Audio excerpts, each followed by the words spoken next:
Well, hello everyone. Good morning. I'm just totally thrilled to be here again. I've always enjoyed coming to the Carnegie Council, and I want to thank Joanne Myers for inviting me again. It's a great treat to be here with all of you this morning, and I look forward more than anything to the feedback and the questions and comments we'll have afterwards. So I have to get through my speech first to come to the good part, which is the discussion that we'll have. Well, let me jump into my presentation on my new book, The Race for What's Left.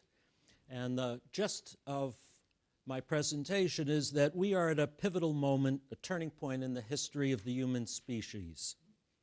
At this moment, I believe, more humans enjoy greater wealth, consume more resources, food, water, minerals, oil, gas, coal, and so on, than ever before in history.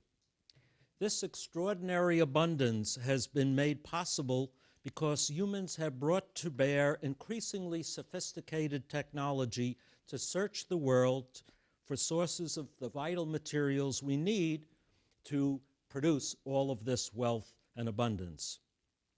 As a result, at this moment, virtually the entire planet is integrated into a global system of resource extraction, production, processing, and distribution.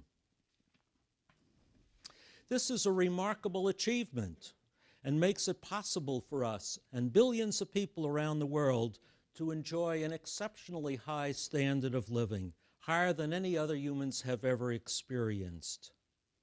But all of this, modern industrial civilization writ large, is now at significant risk. And the great danger before us to this is resource depletion.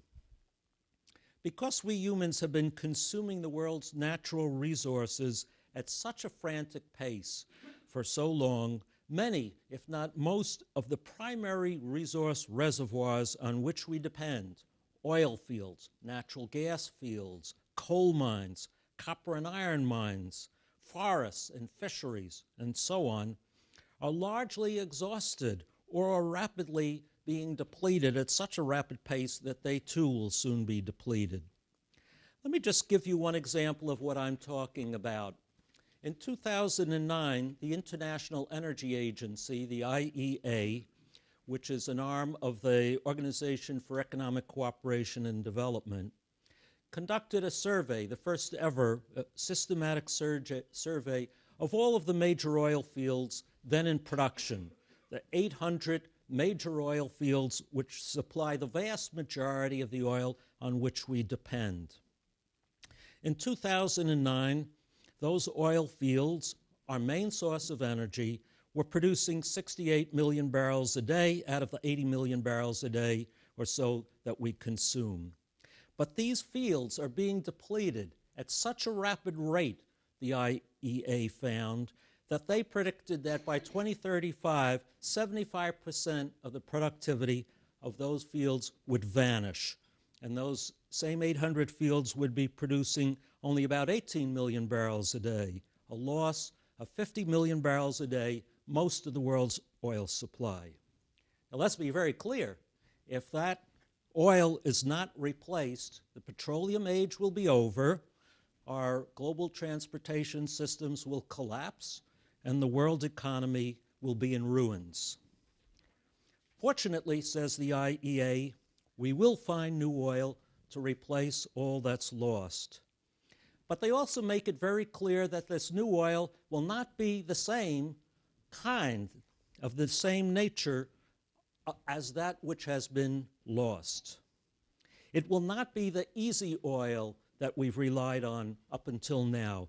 That is, oil derived from reservoirs that are close to the surface or close to shore, that are easily processed into usable fluids and acquired from hospitable climates. Rather, the new oil, if we find it, will be of a tough variety, that's my word, tough oil, that is derived from deep underground and small pockets or far offshore in inhospitable climates like the Arctic, and in forms that are costly and difficult to process, like Canadian tar sands, Venezuelan extra heavy crude, oil shale, and shale oil. There's a lot of those materials. I'm not saying there isn't. There are vast amounts of these unconventional forms of petroleum, but obtaining them will be costly, difficult, and dangerous, and many may prove too costly and dangerous to produce. This, in essence, is the story of all the vital resources on which we have come to rely.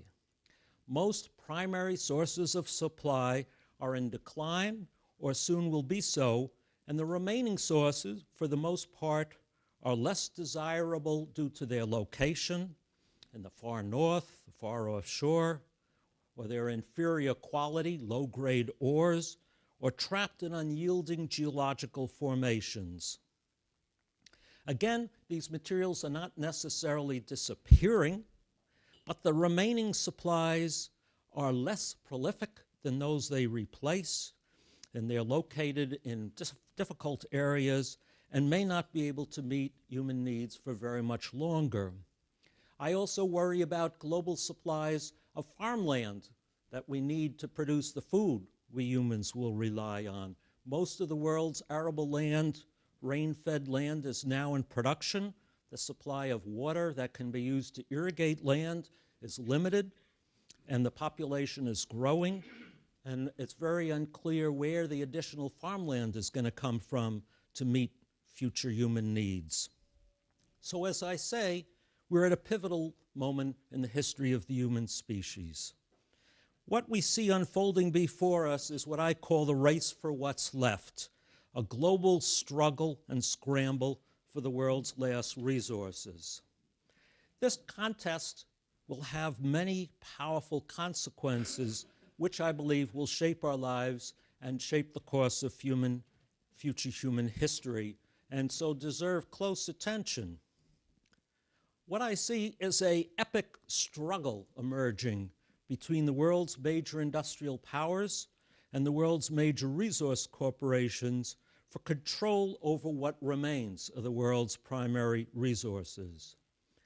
And because most of the planet has already been thoroughly explored and all likely resource reservoirs have been brought into production, this race is unfolding in those few areas that have escaped exploitation in the past because they've been out of reach, like the far north and the deep oceans, or trapped in unyielding geological formations like shale gas, or located in war zones or inaccessible territories like Iraq, Mongolia, Afghanistan, and the Democratic Republic of the Congo. If you read the business journals and the trade journals, like Oil and Gas Journal, you will know that these are the areas where all the action is taking place. The places where the major resource corporations are deploying their money, their technology, and their political clout.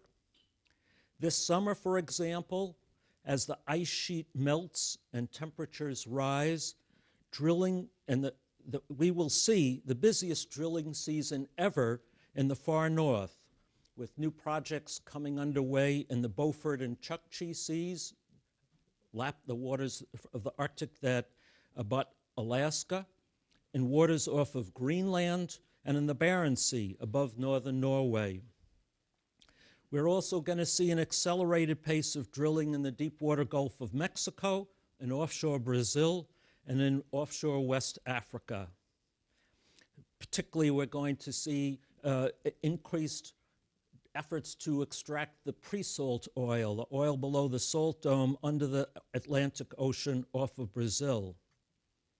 Mining is also accelerating in these marginal areas in the far north, in Siberia, Afghanistan, the Congo, and Mongolia. Now, resource extraction operations like this have always produced problems throughout human history. These are invasive activities, they're costly, they do produce a lot of wealth, and inevitably they lead to friction and conflict, environmental damage, invasions of indigenous peoples' lands, corruption and violence, and so on. This is par for the course given the invasive nature of these activities and the great wealth